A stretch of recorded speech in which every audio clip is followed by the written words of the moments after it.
నాగాయలంకలో గుద్దానంటే నంద్యాల దాకా వినిపిస్తుంది నీ కేక. అలా వాక్కు మూసుకో. ఏందిరా మూసుకునేది?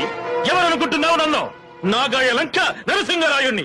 నా పేరు చెబితే లంకల్లోనే కాదు, వాగులు వంకల్లో కూడా పిచ్చలు నీళ్లు ముట్టవు. సింహాలు నీళ్లు తాగకపోతే చెప్పుకోవాలి గాని పిట్టలు నీళ్లు తాగమని డబ్బా కొడతావేంట్రా? అయినా లక్ష్మి, సరస్వతి, పార్వతి, శ్రీదేవి, అనసూయ, అరుంధతి, దమయంతి, సీత, సావిత్రి ఇలా ఎన్నో గొప్ప పేర్లుంటగా పలనాటి పరుపు తీసిన నాగమ్మ పేరు పెట్టావేంట్రా నీ కూతురికి? ఏ ఎక్క సఖ్యమా?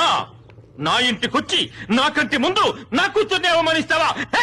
మా చెర్ల మీద ఒట్టు, నీ వెన్ను విరిచి నిన్ను వెక్కిస్తా.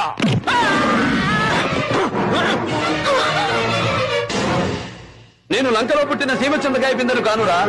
800 సంవత్సరాలుగా వీరుల గుడిలో దాచిన పలనాటి యోధుల ఆయుధాలకు రక్త నైవేద్యంగా పెట్టి గుండెను చీల్చి భావి తరాలకు దమ్మును చూపే వంశానికి చెందిన నాగాయలంకలో గుద్దానంటే నంద్యాల దాకా వినిపిస్తుంది.